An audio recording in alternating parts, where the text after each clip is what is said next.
असलकुम। Government primary school number 1 शेखान जियारत मिर्जा गुल बाबा सर्कल जलोज़ई ज़िला नौशहरा।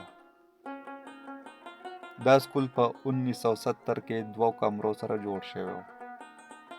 د هغې نه بعد په 1994 کې ورکې یوه اضافي کمره بله جوړه شوه. د هغې نه بعد په 1998 کې دوه کمرې نورې اضافي جوړې شوې. په دې سکول کې د کمرو تعداد شو 15. دا مخامخ چې ستاسو ته په برنډه کې کورسۍ ټیبل ښکاري دا د پرنسپل صاحب آفس هم دی او د ټیچرانو صاحبانو سټاف روم هم دی. دا د 1970 والا کمرې دي چې اوس زه ستاسو ته دننه ورکې دې څومره حالت خراب دی د هغې فوټیجز ښیم.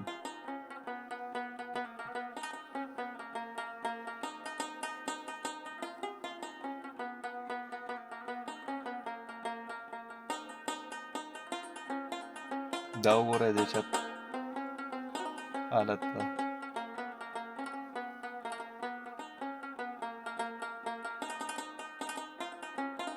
دا وګورئ چې سري هم پکې ښکاري.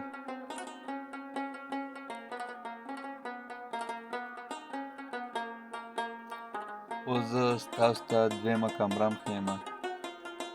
دا راځئ دویمې کمرې حالت هم درته ښیم چې څومره خراب دی. دا وګورئ سریه زنګ والي ده، بالکل ختمه کړې ده زنګ. دې لاندې زموږ بچي سبق وایي، تعلیم حاصلوي.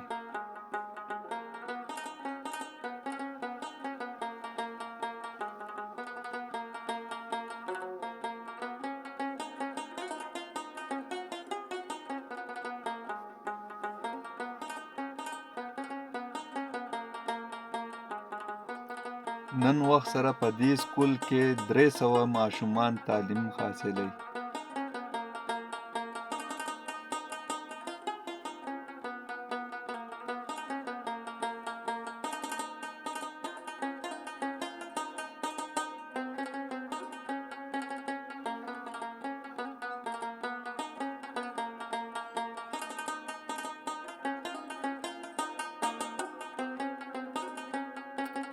په دې سکول کې استادان صاحبان محنتي قابل ترین دي.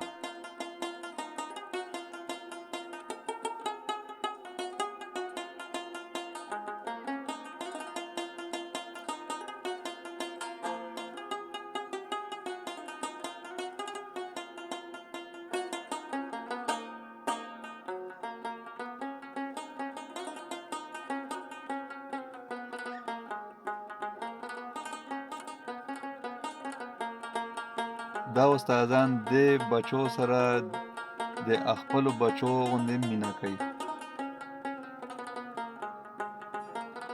او د ماشومانو چې کوم واړه ضرورتونه دي په دې سکول کې هغه دا ټیچران د خپل جیبه ورته پوره کوي. دې سکول سره هیڅ قسم تم سرکاري فند وغیره نشته. تاسو دا کم برنډه کې یو کلاس وینئ نو دا هم په دې برنډه کې کالو سر ناست دي په یخنۍ په اوړي کې هم په دې برنډه کې وي. دې ته هم د کمرې ضرورت دی.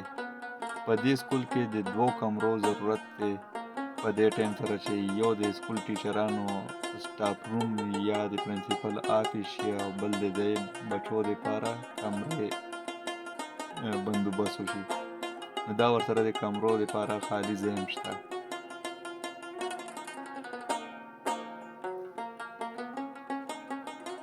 اوس زه ستاسو ته د باترومو حالت هم ښیمه چې څومره حده پورې خراب دي. دا خو 2 باتروم یې چې دا د دغه نه اوتې دي استعمال نه. دې سره خو چې اسم تېرېږي نو بیماري ده.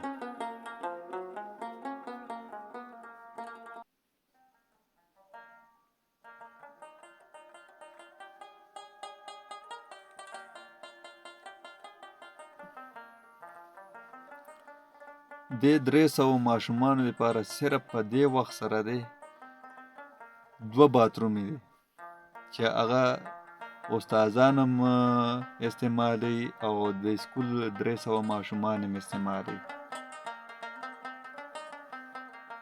دا خپله تقاضا وکړه ماشومانو.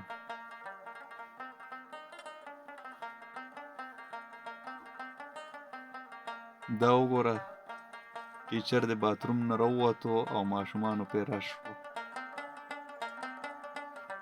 افسوس 300 ماشومان او 2 باترومې په نمبر کې ورته ولاړ.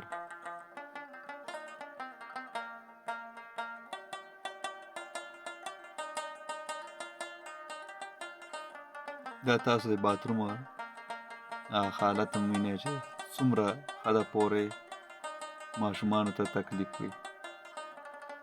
ما د تحصیل پبی ایسی صاحب نه او د ډسټرکټ نوشهره ډي سي صاحب نه او د ایجوکیشن ای ډي او صاحب نه او چې نور څومره دې سره وابسته ساتي، ما د هغه ټولو نه مطالبه ده او خواست مې دی چې په دې ماشومانو باندې خپل رحم وکړئ او دې ته د اول نه اول ضرورت د واشروم دی چې دا ډومبې ورته پوره شي او بیا د کمرو ضرورت ورته پوره شي. زه دې وخت سره او دې ټایم سره ستاسو نه اجازت غواړم. د الله په امان.